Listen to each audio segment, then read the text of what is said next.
Bonjour, je me nomme Anne-Marie Roulier, je suis anthropologue et stagiaire postdoctorale à l'École de travail social et de criminologie de l'Université Laval.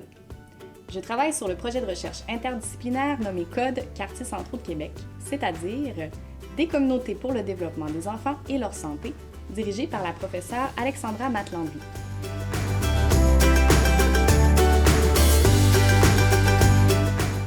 Il s'agit d'un projet de recherche en cours dans la ville de Québec qui vise à mieux comprendre les liens entre le développement des jeunes enfants, de la naissance à 5 ans, et l'environnement des quartiers dans lesquels ils grandissent. Nous nous penchons plus spécifiquement sur 4 quartiers urbains centraux, c'est-à-dire Basseville, Limoilou, Duberger-les-Saules et Vanier, mais les constats sont d'intérêt plus largement parce que lorsque l'on considère la qualité de vie des tout-petits, on favorise celle de toute une population. Inspiré par une démarche semblable à Montréal, ce projet permet d'identifier des caractéristiques des quartiers à l'étude, comme par exemple l'accès à des espaces verts, à des bibliothèques ou aux soins de santé, qui se démarqueraient positivement, mais aussi ce que l'on pourrait améliorer pour mieux soutenir le développement des jeunes enfants, contribuant à une entrée à la maternelle sous le signe du bien-être et de la réussite.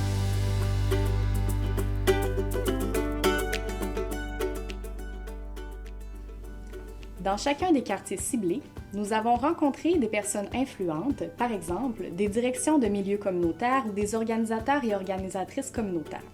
Bref, ce sont des leaders en petite enfance dans leur milieu. À la lumière de leurs témoignages, nous avons identifié des forces et des défis à l'échelle des quartiers. Notamment, d'un quartier à l'autre sont identifiées certaines caractéristiques pouvant influencer le développement des jeunes enfants et le bien-être des familles.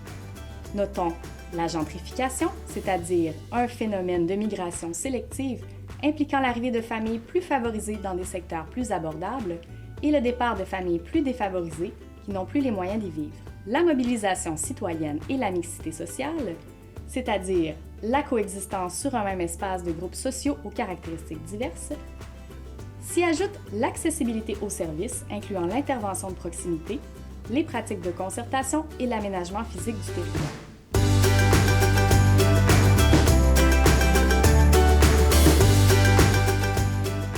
Les témoignages convergent vers des pistes d'action potentielles pour favoriser le développement des tout-petits et le bien-être des familles qui incluent de favoriser la mobilisation et la mixité lorsque des gens plus aisés et éduqués s'établissent dans un quartier.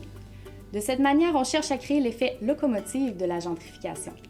Nos participants qualifient de locomotive des familles plus aisées, entraînant dans leur sillage les familles davantage en situation de vulnérabilité. Cet effet d'entraînement aurait des effets positifs sur la qualité de vie des familles dans le quartier et la mise en place de projets pour les tout-petits, en plus de fournir des nouveaux modèles positifs aux jeunes enfants.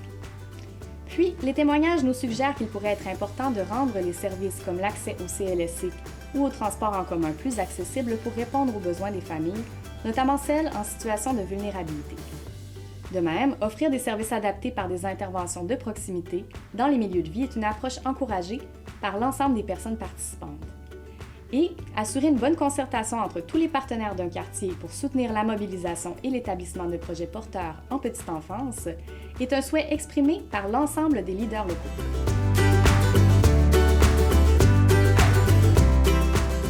Force est de constater que ces pistes d'action potentielles chevauchent en partie certaines des recommandations issues de la Commission spéciale sur les droits des enfants et la protection de la jeunesse que l'on appelle couramment la Commission Laurent. Celle-ci visait à éclairer le gouvernement sur les révisions apportées à nos services aux jeunes et aux familles. La Commission Laurent souligne l'importance de soutenir les parents, en particulier ceux en situation de vulnérabilité, de permettre l'accès à des services efficaces et adaptés au CLSC et de reconnaître le rôle des organismes communautaires familles.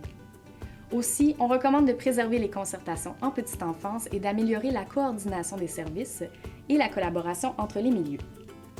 Enfin, faisant encore une fois écho aux propos des personnes participantes au projet Code, la Commission Laurent suggère d'investir substantiellement et de façon pérenne en petite enfance pour améliorer et maintenir le bien-être et la santé des tout-petits, qui deviendront éventuellement les citoyennes et citoyens actifs de demain.